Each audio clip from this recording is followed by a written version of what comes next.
the Jewish kingdom of Kush. The Sudan is located in northeastern Africa. The modern country of Sudan is home of the Kushite civilization, also known as ancient Nubia. Kush was also referred to as Ethiopia in ancient sources and as Nubia in medieval times. For a long time, scholars confused ancient Ethiopia with the modern-day country of Ethiopia. In fact, Ethiopia in ancient sources referred to Kush, which is located in what is today Sudan. The area of the modern country of Ethiopia was rather referred to as Uksum in ancient times and also as Abyssinia. Kush developed along the Nile in Sudan and is one of the oldest civilizations in the world. The start of civilization in Sudan can be dated to the 3rd or 2nd millennium BC, when a hierarchical and a sophisticated metal-making culture emerged in the area of Kerma. In the 8th century BC, the Kushite Empire stretched from central Sudan to the Levant. The known number of Kushite pyramids is 230, more than double the number of Egypt's pyramids, though smaller in size. The pyramids of Kush are noted for their architectural creativity and for their architectural diversity.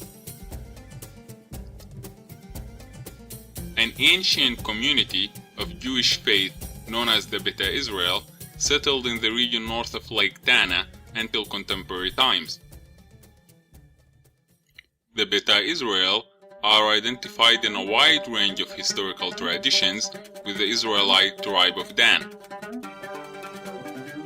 Historical sources and traditions also identify the origins of the Beta Israel with Kush. In that day, the Lord will reach out his hand a second time to reclaim the remnant that is left of his people from Assyria, from Lower Egypt, from Upper Egypt, from Kush. Isaiah 11:11. I will record Rahab and Babylon among those who acknowledge me, Philistia too, and Tyre, along with Kush, and will say, this one was born in Zion. Psalm 87:4.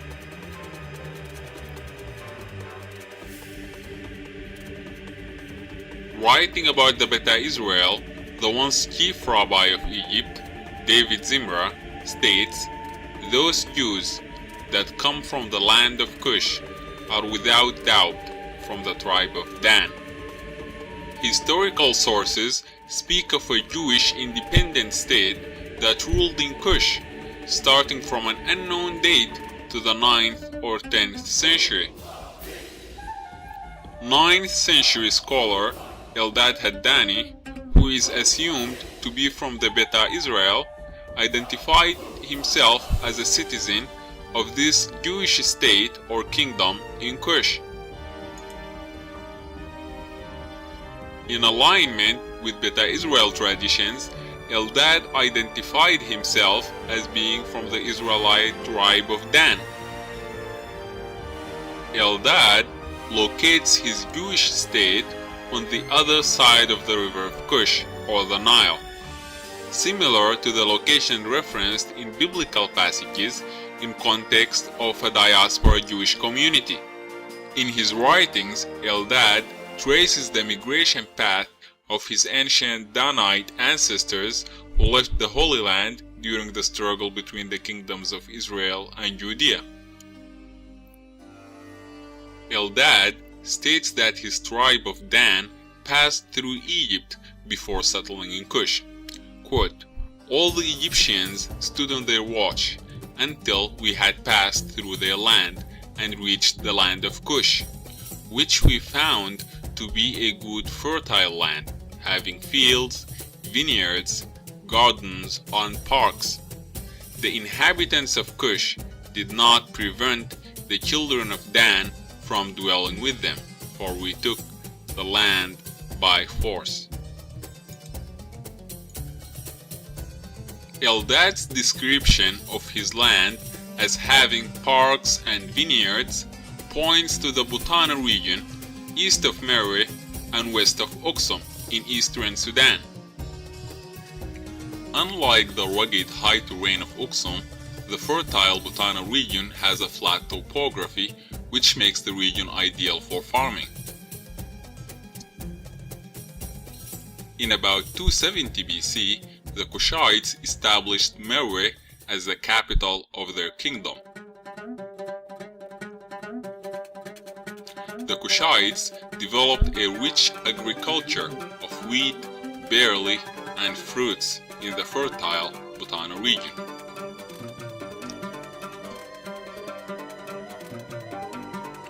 Large numbers of wine storage pottery and wine tendrils were uncovered by archaeologists in Meroe.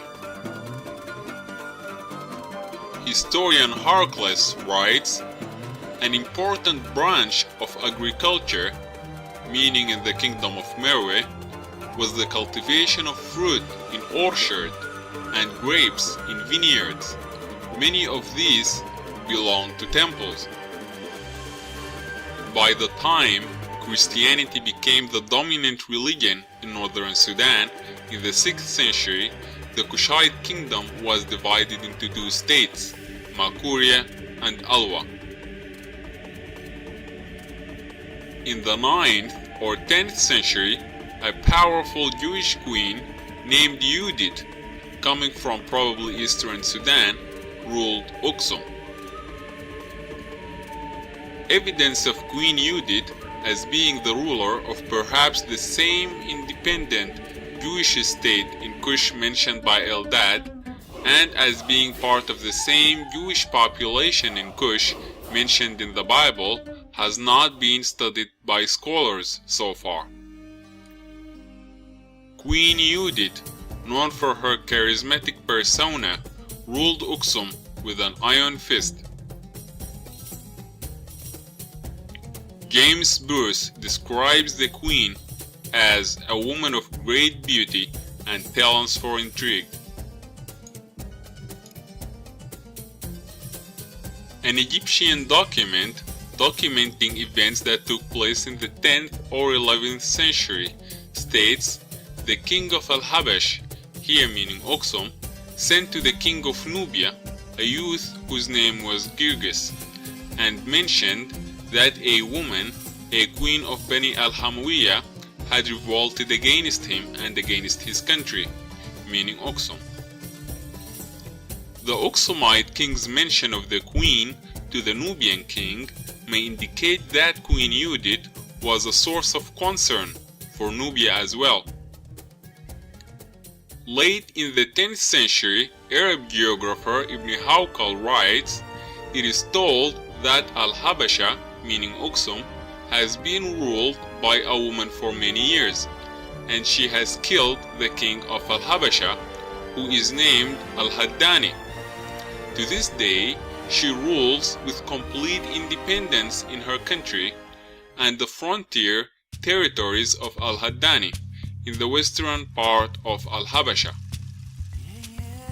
Hawqal's account of Queen Judith as ruling her country indicates that the queen came from outside of Oxum.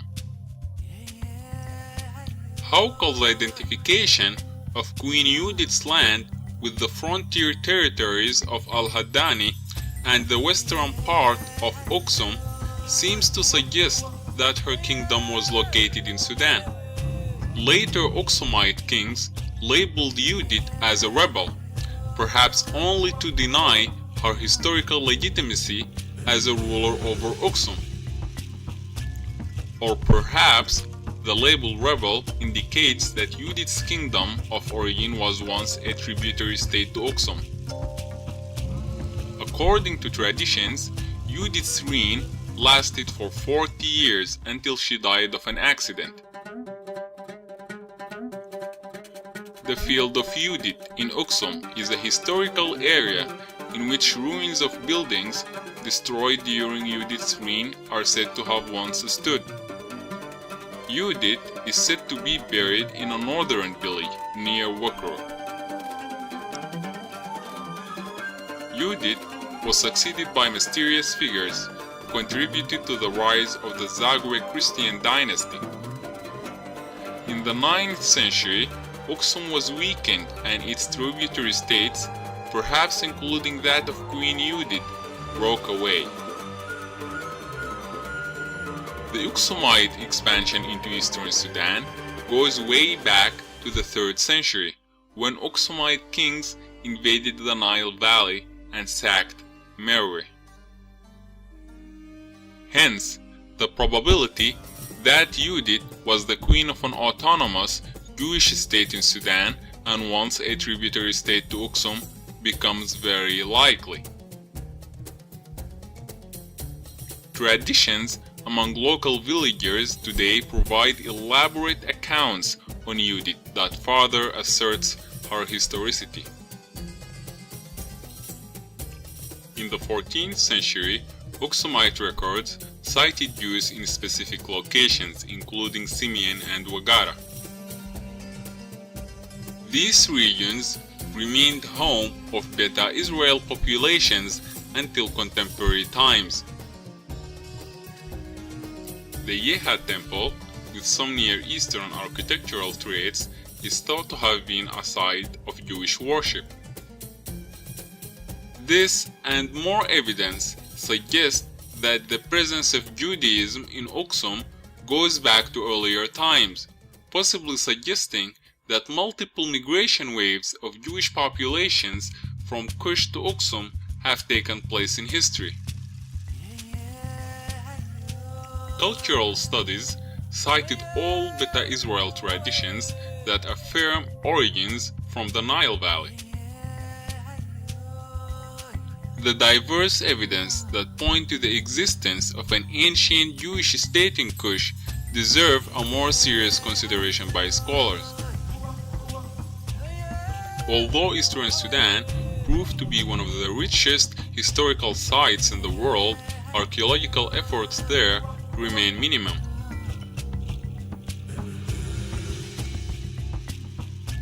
Recently, an Italian excavation was carried near Kassala, on the Sudan-Eritrea border. The area proved to be so rich in history that archaeological findings were on surface and covered wide distances, dating from the 3rd millennium BC to the Islamic era. The sum of historical sources and traditions that point to the existence of a once autonomous Jewish population or state in Kush should be the subject of more serious scholarly work.